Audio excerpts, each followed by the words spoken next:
सूचना का अधिकार और निजता का अधिकार दोनों ही अधिकार सुप्रीम कोर्ट ने कहा है कि ये हमारे फंडामेंटल मौलिक अधिकार। और जब डेटा प्रोटेक्शन जैसा कानून आता है तो उम्मीद ये की जाती है कि इन दोनों कानूनों को बैलेंस किया जाएगा, इन दोनों अधिकारों को बैलेंस किया जाएगा और इन दोनों अधिकारों को प्रोटेक्ट किया जाएगा। ये जो कानून लाई है सरकार, digital personal data protection act DPDP कानून, ये कानून ना तो हमारी निजता को प्रोटेक्ट करता है और ना ही सूचना के अधिकार को, बल्कि सूचना के अधिकार कानून जो कि इतने सालों से, अब 20 साल होने वाले हैं इस कानून को, ये कानून इतना जबरदस्त एक टूल बना है लोगों के हाथ में सरकार को जवाबदेह बनाने के लिए। हर साल 60 लाख RTI एप्लीकेशन हमारे देश में डाली जाती है। लोग सवाल पूछते हैं, भ्रष्टाचार का उजागर करते हैं, ह्यूमन राइट्स वायलेशंस का उजागर करते हैं। उस कानून में संशोधन किया गया है और बहुत ही बुरी तरह से उसे वीकन कर दिया गया है इस कानून।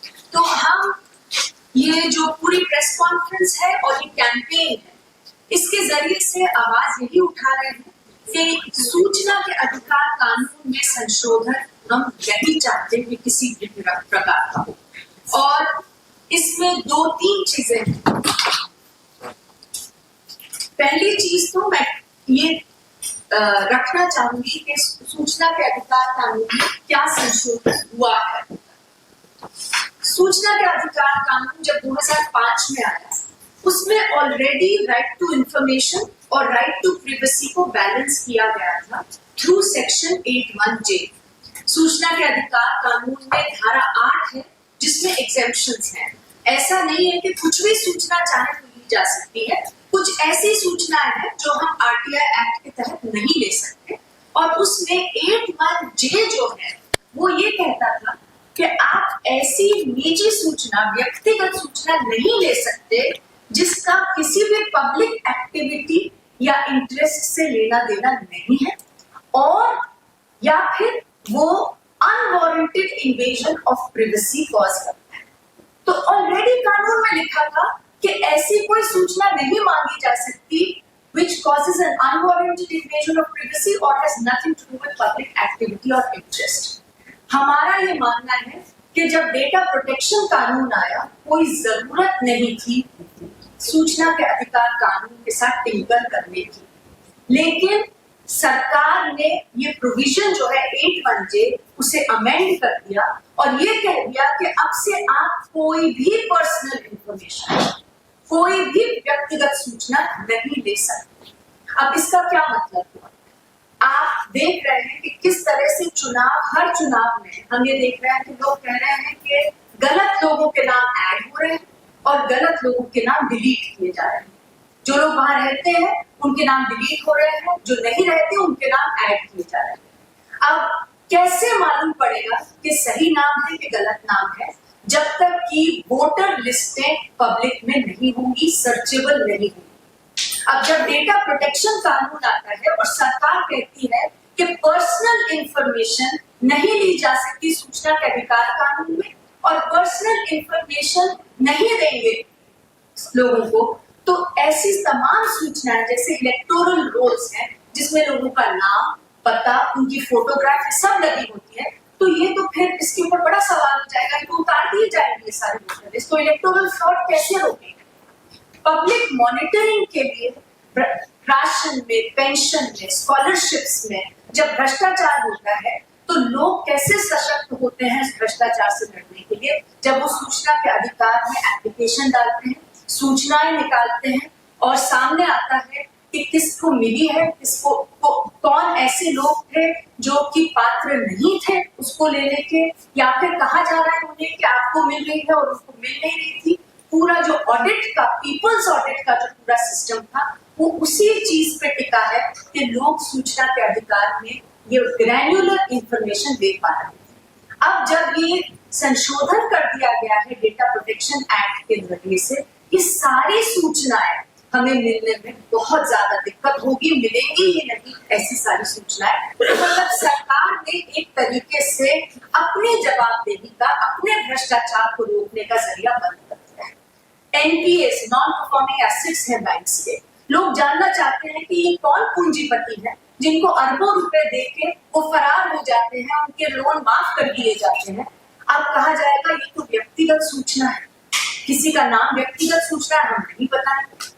कोई कॉन्ट्रैक्ट है, लोग जानना चाहते हैं कि कॉन्ट्रैक्टर कौन है, कंपनी कौन थी, कहा जाएगा ये तो व्यक्तिगत सूचना है, आइडेंटिफाइज अ पर्सन, इसलिए सूचना नहीं मिलेगी। तो मतलब भ्रष्टाचार पे जो पूरी रोक लगाने का जो तरीका था सूचना के अधिकार कानून से, उसे ही ध्वस्त कर दिया गया है और उसके खिलाफ ये पूरा कैंपेन शुरू हुआ है। लेकिन एक बहुत जरूरी बात कहने मुझे लगता है कि बहुत जरूरी है इधर से कि ये जो कानून है ये दो तरफी तलवार है। It's like a double edge sword. The reason we say this is that एक तरफ तो सूचना के अधिकार में हम सूचना नहीं ले सकते, दूसरी तरफ अगर हम सोचें कि हम सीधा जाके कुछ सूचना कलेक्ट कर, सर्वे कर, as a journalist, as a researcher, संस्थाएं, कैंपेन्स, मूवमेंट्स, लोगों के नाम बनाते हैं, लिस्ट बनाते हैं, तो ये कहा जा रहा है कि आप डेटा प्रोटेक्शन कानून में डेटा फिडिशरी बनते हैं और डेटा फिडिशरी को कंसेंट लेना पड़ेगा। अगर उनके खिलाफ कोई शिकायत आती है तो वो शिकायत डेटा प्रोटेक्शन बोर्ड में जाएगी। वो बोर्ड पूरी तरह से सरकारी बोर्ड है, सेंट्रल गवर्नमेंट वो बोर्ड को सिलेक्ट करेगी और उस बोर्ड को ताकत दी गई है कि वो 500 करोड़ रुपए तक की पेनल्टी लगा देगी जो भी वो चाहेगी, जो कहेगी कि ये इस वायलेशन कर रहे हैं। तो जिस तरह से यूएपीए जैसे कानून इस्तेमाल हुए हैं आज तक डिसेंट पे क्रैकडाउन करने के लिए, लोगों का मुंह बंद करने के लिए, अगर वो if they show truth to power, this is another weapon that has been created, जहां पर कि डेटा प्रोटेक्शन बोर्ड एक सरकारी बोर्ड है और अगर सरकार चाहे तो तमाम ऐसे जर्नलिस्ट पे, क्योंकि कोई जर्नलिस्टिक एग्जेप्शन नहीं है, उसके बारे में भी चर्चा होगी, अगर सरकार चाहे ऐसे तमाम जर्नलिस्ट पे, ऐसे तमाम संस्थाओं पे, ऐसे एक्टिविस्ट पे, मूवमेंट्स पे जो कि इनकन्वीनियंट ट्रूथ्स को उजागर करते हैं, उनके खिलाफ शिकायतें हो और फिर वो जो डेटा प्रोटेक्शन बोर्ड है वो उनके ऊपर करोड़ों रुपए का फाइन लगाकर उन शिकायतों को लेकर फाइन लगाकर बंद करा सकते हैं। और इसमें हम ये भी कहते हैं कि पॉलिटिकल पार्टीज को भी जानने की जरूरत है।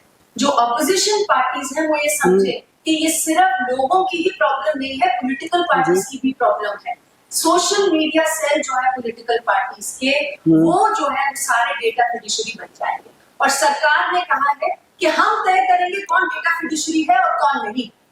तो रूलिंग पार्टी का आईटी सेल डेटा फिडिशरी नहीं होगा, उसके ऊपर कानून नहीं लागू होगा और ऑपोजिशन के सारे आईटी सेल जो है वो डेटा फिडिशरी बनाए जाएंगे। तो ये तो लोकतंत्र के लिए एक बहुत ही भयानक कानून है जिसका हमें विरोध करने की जरूरत है। इस जॉइंट कैंपेन में एक पिटिशन चलाई गई है, आप सबसे भी रिक्वेस्ट है यहाँ पर भी और ऑनलाइन भी आप उसको सपोर्ट कर दें और इसके ऊपर 2500 से ज्यादा ऑलरेडी सिग्नेचर्स आ चुके हैं। We need to really raise our voice. जगह जगह पर पूरे देश में सिग्नेचर अभियान और अलग अलग तरीके से ये इस कैंपेन को आगे ले जाया जा रहा है। So I am going to pass this on to Nikhil to talk about some of the other aspects.